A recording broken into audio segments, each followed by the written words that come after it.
Hello students, welcome back to my channel. Today I'm going to give you 8 latest defense updates. Number 1, development of autonomous FPV drone swarms.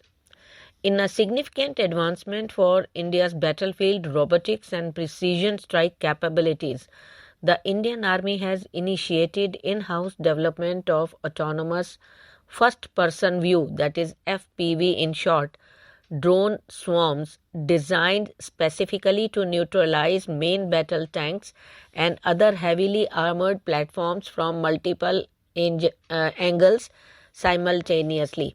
According to information shared, the indigenous program focuses on creating a semi-autonomous swarm architecture wherein a single operator will be able to control 5 to 10 FPV drones at once, with each equipped with a small high-penetration warhead optimized for defeating or disabling tank armor.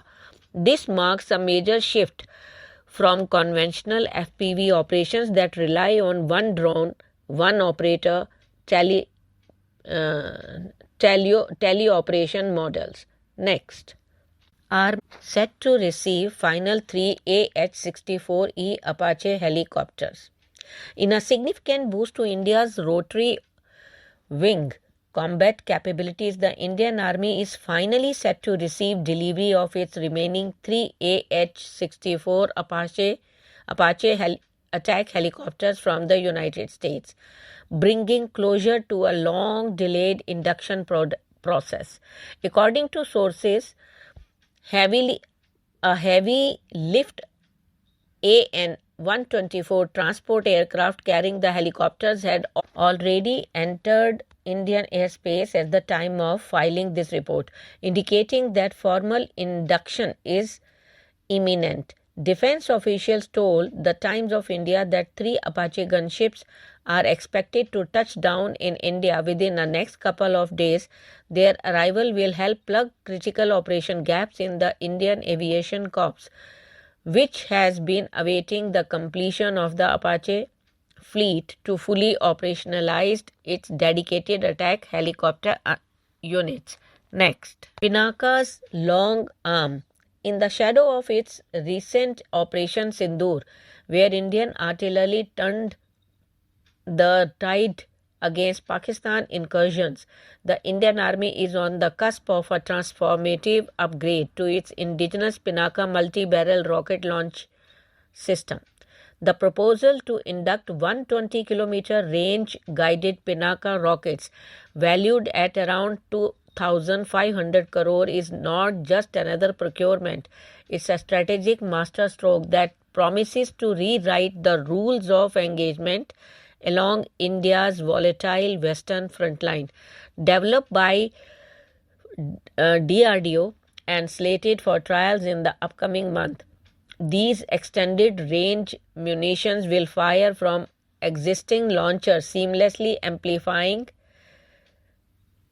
the Army's ability to deliver the devastating salvos from standoff distance. For a force already grappling with Pakistan's asymmetric threats and China's creeping encroachments, the leap from 40 to 75 kilometer to 120 kilometer is not incremental, it's existential, turning northern Indian bases into unassailable fortress of fire that can flatten enemy logistics and standing grounds before they even mobilize.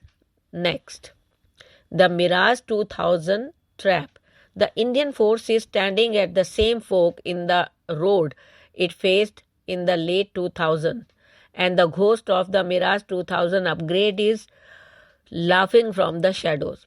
Back then, the IAF spent 18,000 crore to modernize 51 Mirage 2000 HTH aircraft to the 5 Mk2 standard.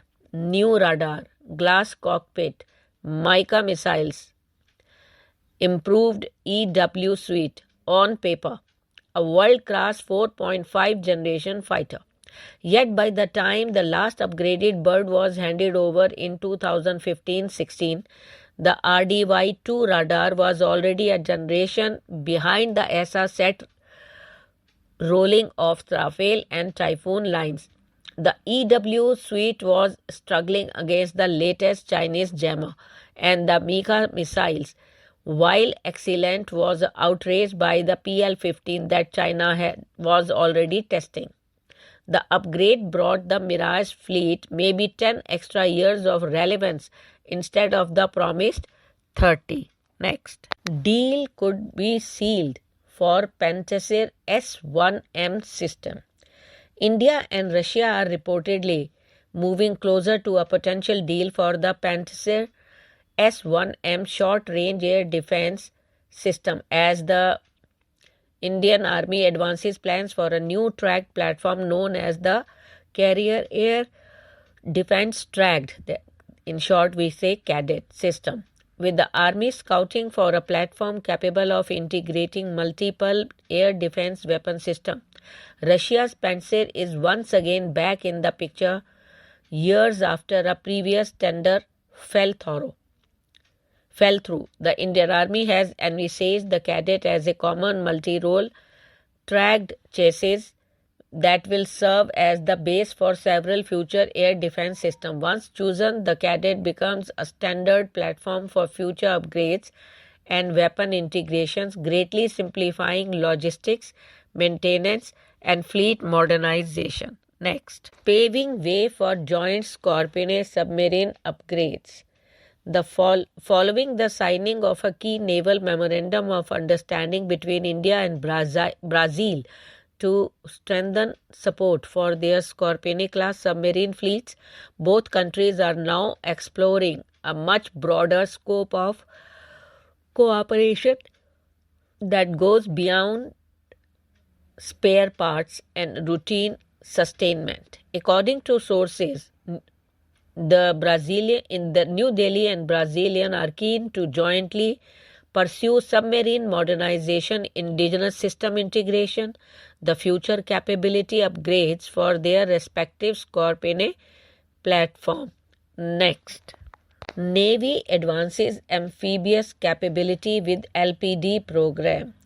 The Indian Navy is preparing to significantly expand its amphibious warfare and expeditionary capabilities through the induction of landing platform docks, that in short we say LPDs, which will allow joint operation alongside the Indian Army and Indian Air Force. The enhanced capabilities provided by LPDs will enable the Navy to undertake a wide spectrum of missions, including amphibious assault, peacekeeping deployments, and humanitarian assistance and disaster relief operations across the Indo-Pacific region. Designed to serve as the backbone of India's future amphibious task forces, the LPDs will be capable of transporting and landing a fully equipped combined armed forces, sustaining its operation ashore and supporting prolonged deployments at sea. Next, nearing historic orbital launch with Vikram-1 rocket. Hyderabad-based Skyroot Aerospace stands on the cusp of a transformative achievement in India's burgeoning private space sector, as its Vikram-1 rocket advances towards a maiden orbital flight that could make the company the first private Indian entity to successfully deploy satellites into orbit. This milestone builds on the startup's earlier success with the suborbital Vikram-S mission in 2022 and underscores the rapid maturation of the country's commercial launch capabilities, fueled by supportive government reforms. Thank you.